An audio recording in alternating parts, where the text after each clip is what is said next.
The 6 actors Jack Elam hated the most. Jack Elam was born William Scott Jack Elam on November 13, 1918 in Miami, Arizona. Growing up during a time when America was going through hard times called the Great Depression and Big Sean Jesson the 1920s and 1930 seconds. Jack's early life was full of tough times and never giving up. When he was a young boy, something happened that changed his life forever when he lost his sight in his left eye during a fight with another boy while in grade school. That accident was sad, but it would later become one of the things that made him special, giving him a squinty that made everyone remember him on TV, his lazy eye. As people called it, wasn't it something he tried to hide? Instead, he was proud of it, and over time it became part of who he was in Hollywood before he started making movies. Jack lived many different kinds of lives that showed how hard-working and talented he was. He studied math and money stuff at Santa Monica Junior College, and after he finished school, he worked keeping track of money for many different companies.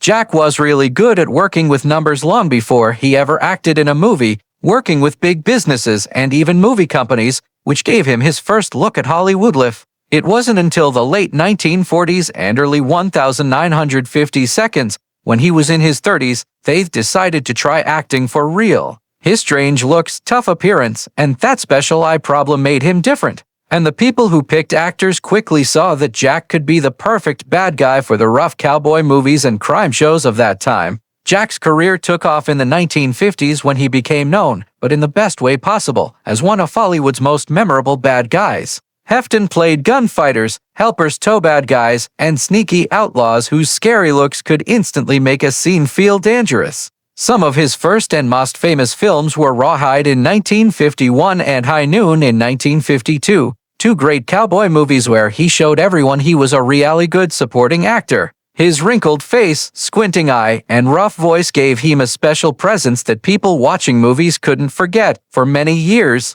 He was the perfect example of the Western bad guy, the kind of outlaw who didn't need to say who he was. Just seeing him on screen was enough to tell viewers that trouble was coming. But Jack was more than just a villain. In the 1960 and 1970 seconds, he started doing funny roles, showing Hollywood that he could do much more than just play outlaws and killers. His timing, facial expressions, and ability make fun of his own scary looks made him great at comedy. One of his most famous roles came in Mel Brooks' 1974 funny western called Blazing Saddles, where he appeared in a part people remember during the film's big final fight scene. Jack also starred in lighter films like Support Your Local Sheriff in 1969 and Support Your Local Gunfighter in 1971, where his humor was just as good as his career acting had been. He proved that of an actor's known for being tough could change and do well in new types of movies. Television also became a big part of Jack's career.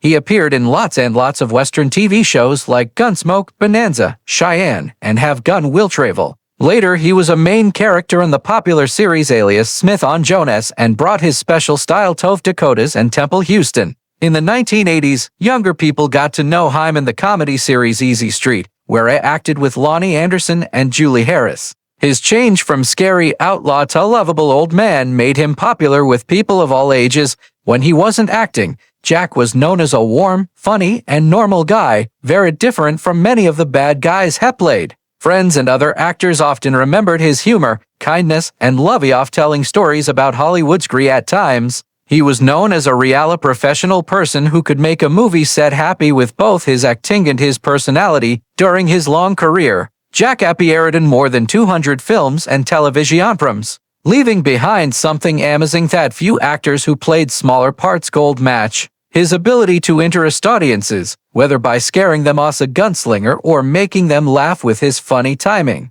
made him one of the most talented and loved actors of his time. Jack's personal life had 2 important marriages that not only shaped his private world, but also gave him stability during his often unpredictable Hollywood career. His first marriage was to Jean Louis Hijert, a relationship that started in 1937, long before Jack became famous as one of Hollywood's most well-known character actors. At that time, Jack was still a young man trying to find his place in the world, and his marriage to Jean gave him a feeling of being grounded and having a purpose. The couple stayed married for almost a quarter of a century, sharing life's good times and bad times together. including 30 years before Jack's acting career took off in the late 1940s and early 1950s. Their marriage lasted for 24 years, something that didn't happen often in Hollywood, where many marriages break up because of fame and constant work. Sadly, their time together ended when Jean died of colon cancer on January 24, 1961. Her death was a terrible blow to Jack, who had counted on her for strength during his growing up years and early career struggles. Jean's death left an empty space in his personal life, one that Jack would carry with him forever, even as he eventually moved on. Even though he was sad, Jack did not stay alone for long. Just 7 months after Jean's death in August of 1961, he got married again, this time to Margaret M. Jennison. How quick life got married again might have surprised some people, but for Jack, who had spent most of his adult life with someone he loved, having a companion was a very important part of his life. Margaret gave him new emotional stability and became a supportive partner during the best part of his acting career. By the early 1960s, Jack was very popular, appearing in many different films and television shows, often playing the colorful villains, drunks, and weird characters that made audiences love him. Margaret was there for all of it, handling the challenges that came with being married to a man whose work meant he had to travel all the time and work long hours on movie sets. Unlike the quick romances often seen in Hollywood, Jack and Margaret's marriage lasted not just through the glamorous times of his career, but also through the quieter years when he worked less often. Their marriage would last an amazing 42 years, proof of the love they shared and the strong foundation they built together. During this time, the couple created a private, happy life away from spotlight, especially in their latter years when Jack slowed down his work and chose to spend more time at home. Their lasting partnership showed not only how devoted they were to each other, but also Jack's deep love of stability after a career filled with constant change. The love and friendship he shared with Margaret was very different from the often lonely roles he played on screen, showing the difference between Jack the actor and Jack the man. Sadly, their marriage came to an end, not because they separated or divorced, but because Jack died. On October 20, 2003, after more than 4 decades together, Jack died at their home in Ashland, Oregon, from heart failure at the age of 82. His death marked the end of an amazing life and career, but it also brought an end to one of the most lasting parts of his personal story, his marriage to Margaret. She had stayed by his side through decades of work, successes, and struggles, and together they had built a life full of love, loyalty, and strength. In the end, Jack's 2 marriages tell a story not only of loss and starting over, but also of how important having someone to love was in his life, a theme as touching as any role he ever played on screen. Jack, the legendary Western character actor known for his special lazy eye, scary looks, and surprisingly funny timing, was not just a master off the screen. He was also a man with strong opinions about other actors he worked with. While many people remember him fondly for his humor and friendly personality behind the scenes, Jack was honest, sometimes harshly so, about actors he disliked the most. During his long career, which lasted over 5 decades, he developed both personal and work problems with certain co-stars and other actors of his time. The following is a detailed look at 6 actors he reportedly hated the most, complete with Jack's own pointed observations in quotation marks, which give rare insight into his private thoughts about Hollywood peers. 1. Gary Cooper. Jack's dislike toward Gary Cooper was particularly strong. Even though Cooper was one of the most respected and beloved stars of his time, Jack found him unbearably stuck up and, in his words, an actor who thought he was better than every O'Neill's on the set. He often told stories of working on westerns where Cooper's unfriendly attitude clashed with the teamwork energy of the crew. Jack said, "You'd stand there on a dusty set trying to catch a cue and he'd just glare at you like you were a mosquito buzzing near his ear. It made me want to throw me hat at him." He disliked the way Cooper treated supporting actors, believing that his self-importance often overshadowed the work of talented character actors who were vital to making films memorable. Cooper's legendary status meant that few dared to confront him, but Jack, never one to sugarcoat his feelings, didn't hold back in private interviews. 2. John Wayne.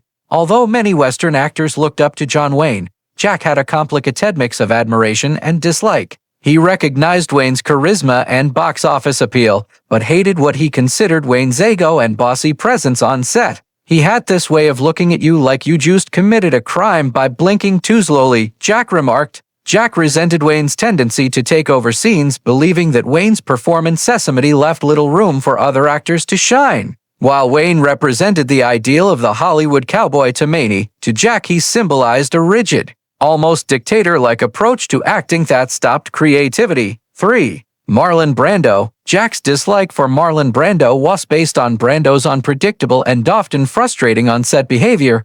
Brando could walk in and change a whole lesson just because he felt like it that morning. Jack once said, as a seasoned actor used to structure and professionalism, Jack found Brando's improvising genius infuriating when it messed up the rhythm of filming. He respected Brando's talent but couldn't stand the lack of discipline, claiming that working with Brando felt like walking through a minefield where anything could go wrong at any moment. 4. Steve McQueen. Steve McQueen, known as the King of Cool, was another actor Jack had little patience for. He considered McQueen stick-up and self-centered, particularly when it came to stunts and action sequences. Jack recounted, "You're supposed to work as a team, but he'd insist on doing everything his way. Like the whole set existed for his big jump or chase scene. It got old fast." Despite McQueen's undeniable charm and talent, Jack's distaste grew from the frustration of feeling secondary or overshadowed in scenes that required true ensemble cooperation.